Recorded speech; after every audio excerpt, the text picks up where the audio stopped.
Hi YouTube, this is Ebony and welcome to Ebby's World. In this video, I'll be conducting my speech from the Persuasive Speaking Manual, project number 2, Conquering the Cold Call. Now, I've avoided this speech for quite some time. I do not consider myself a savvy salesperson.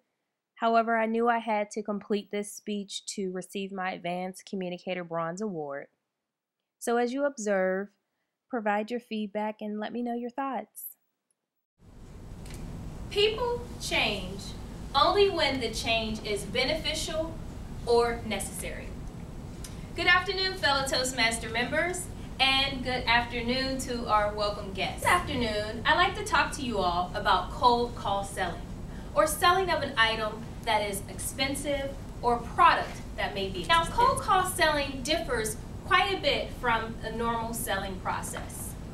It is critical that you keep your customer in mind. Your customer is your #1 priority. You are an advocate for your customer and making sure that that buying process for your customer is painless. So how might you do this? Using the 5-step thought process is critical. Now, I've talked about this 5-step thought process in previous speeches. Maybe not with this club, but let me remind you of what that process is. Number 1, need identification. Number 2, understanding if that need is important. Number 3, considering all of the alternatives.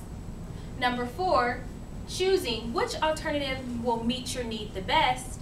And number 5, making a decision. You're going to utilize that 5-step thought process. However, it's now much more pronounced and prolonged. Dana, it's critical that you consider your customer and you become an expert at your product or service. You should be the resource of all resources.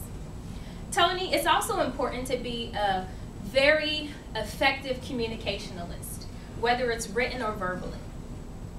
Brent, you also want to make sure you remove any negative comments about your products or the other products in the industry.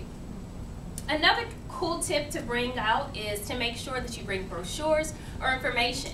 Because as you can imagine, when cold call selling or selling an expensive product, it's risky. The customer wants to have information so that they can make an informed decision. Very important. The stakes are high, so you want to make sure you plan for it. You should plan for objections. Now, objections are not a bad thing. This allows you to get to know your customer, allows you to build rapport with them, ask them questions to understand why they're objecting in the first place. So, with cold call selling, a lot of skills come into hand, and I want to make sure I talk about questioning the customer too. So I talked about building rapport a little bit around the objections, but it's also important to start a conversation and understand your customer and talk with them.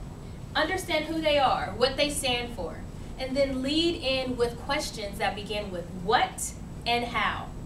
What and how questions help you to proceed through the sale process and help you to get to know the customer without putting pressure on that customer. Now, have you all heard this? Wouldn't you love to save $1,000 on your phone bill? We've all heard that sales approach, right? And what follows? Yes. A sales pitch, right? We know yes in a sales pitch.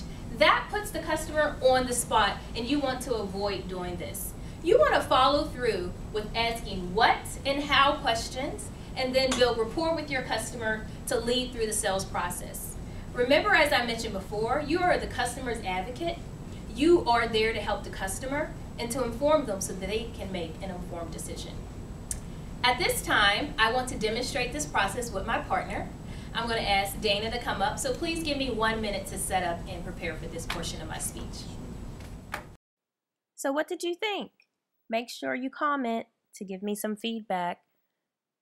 My mentor told me I was boring, and after reviewing and editing this video, I agree. So to pull out some of my strengths, I feel that I did a great job with engaging the audience. I opened up with a quote. I used audience names during my presentation, and this helped to make them feel included in the speech. However, I do feel that the construction of my speech needed improvement. It wasn't clear on where I was at as far as my body content and conclusion, as well as my enunciation. I want to become better at that. So I look forward to improving on those skills with my next speech. YouTubers, thank you for watching. You a bad girl and your friends bad too. Oh, you got the swag, saucy drippin' swag goo. You a bad girl and your friends bad too. Oh, you got the swag, saucy drippin' swag goo. Oh.